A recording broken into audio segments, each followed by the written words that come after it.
we're talking about NVIDIA this morning, Diane. It really just feels like it can't do any wrong. I know, because even given the indication of how it looked in the pre-market, how it's performing now is it's just flat, essentially. I mean, you think about the records that it hit, just like the broader market last week, and we know that's a part of the momentum that we saw in the broader market.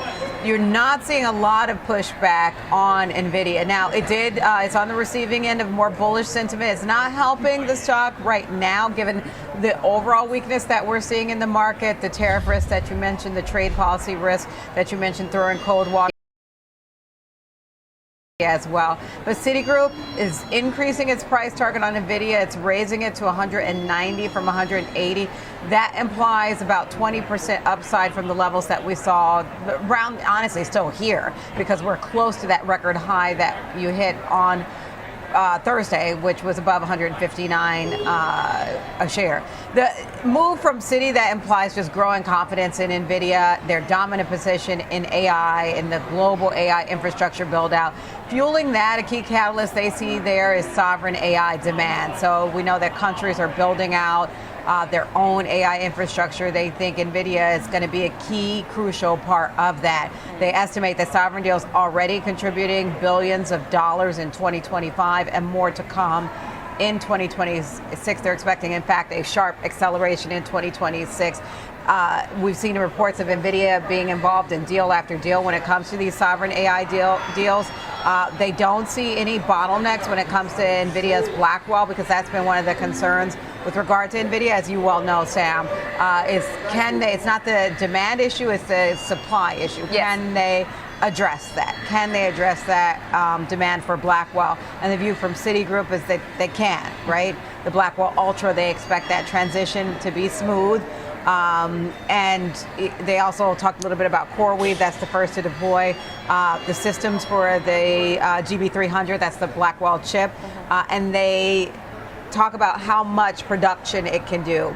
50 times more AI content than the previous version. So there's just a lot of upside from there. And they think that the total addressable market for NVIDIA's AI data centers, they expect that to reach $563 billion in 2028, which would be up from the previous target. Yeah, it's interesting because this company has just proven time after time that it is adaptable, as far as even coming up with the China-specific chips as well to sort of circumvent some of those export controls too when it comes to that supply demand.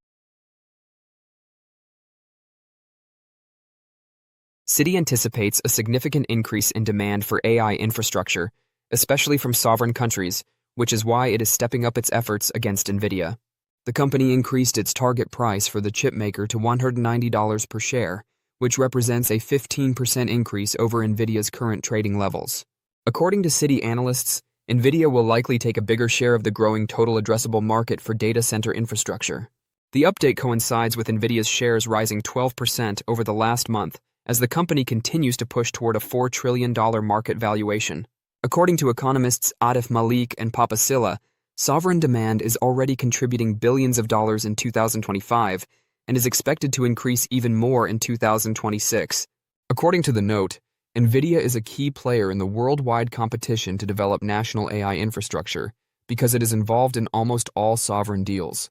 In anticipation of significant growth in NVIDIA's sales, the company increased its 2028 AI computing TAM forecast to $563 billion, up 13% from $500 billion, and networking TAM to $119 billion, up from $90 billion.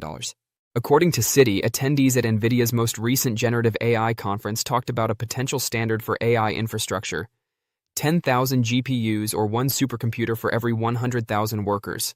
This ratio has the potential to spur significant government and business expansions.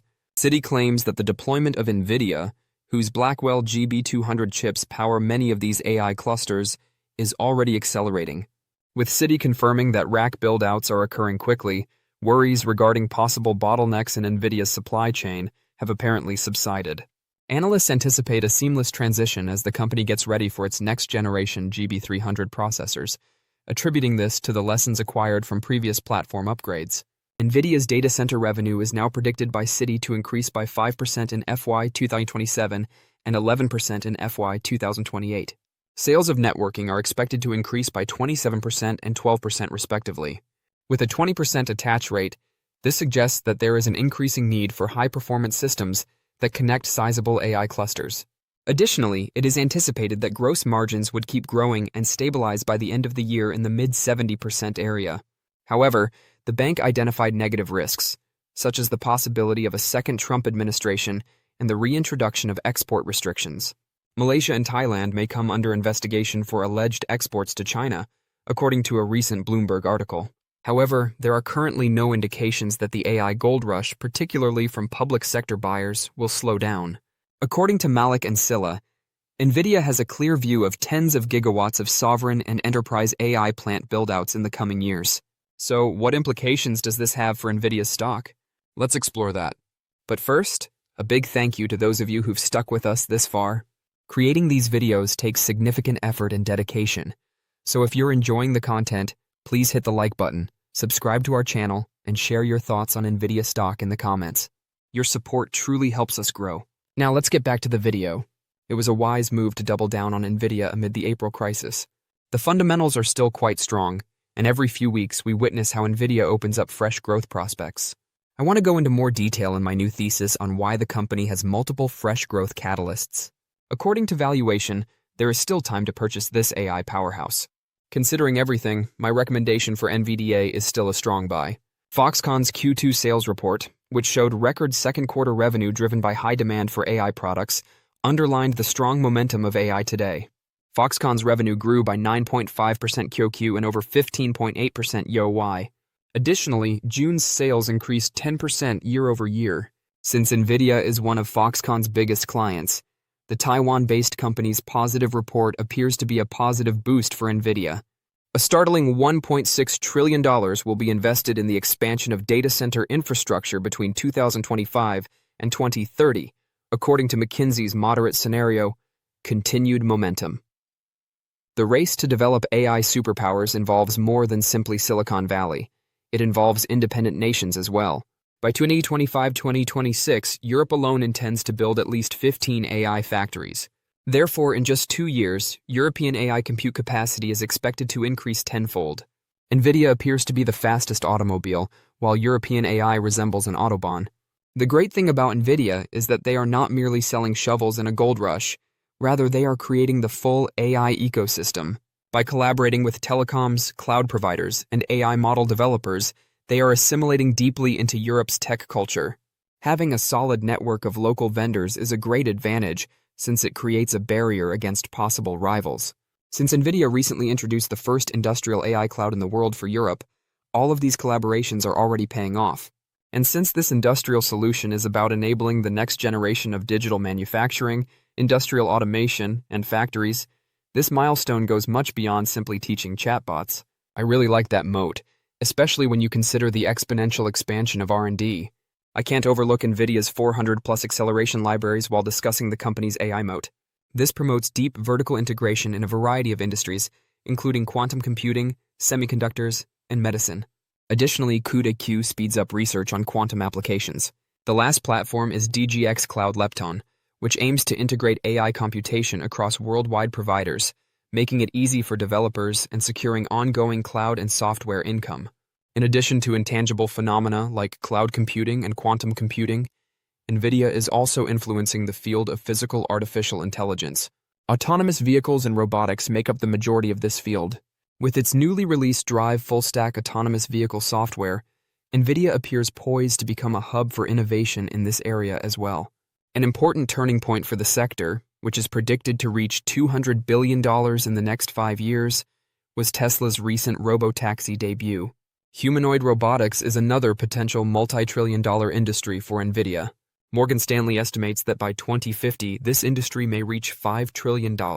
As a result, it appears to be more than merely a new market. It resembles the actual industrial revolution more. The management of NVIDIA is also working hard in this area, as seen by recent reports about their investment in the robotics startup Skilled AI and their relationship with Foxconn on humanoids. The recent release of a new humanoid by Hexagon, which is powered by NVIDIA's entire robotics stack, is another significant piece of information about the company's growing presence in robotics. As a result, several potent catalysts for revenue growth are in the works. It is very likely that this sales growth will eventually be turned into value for shareholders for two main reasons. The primary reason is that, when it comes to the majority of profitability indicators, NVIDIA is far ahead of the sector median. Another reason is that the company's profitability keeps becoming better, as seen by the positive difference between TTM measures and historical norms, the epitome of pure operating leverage. As a result, I have no doubt that future sales growth will raise EPS, which will have a favorable impact on fair value. NVIDIA keeps growing its AI footprint, which enables the business to access new potential revenue drivers. For me as a value investor, the reiteration of the strong buy rating is an obvious choice because the stock is extremely attractively valued. Don't forget to share your thoughts and experiences in the comments below. Your input helps create a more knowledgeable community where we can all learn and grow together in the world of investing. Stay up to date with the latest market trends, insights, and key updates by subscribing to Investing Tutorial. We're here to help you make smarter investment decisions and stay ahead of the curve.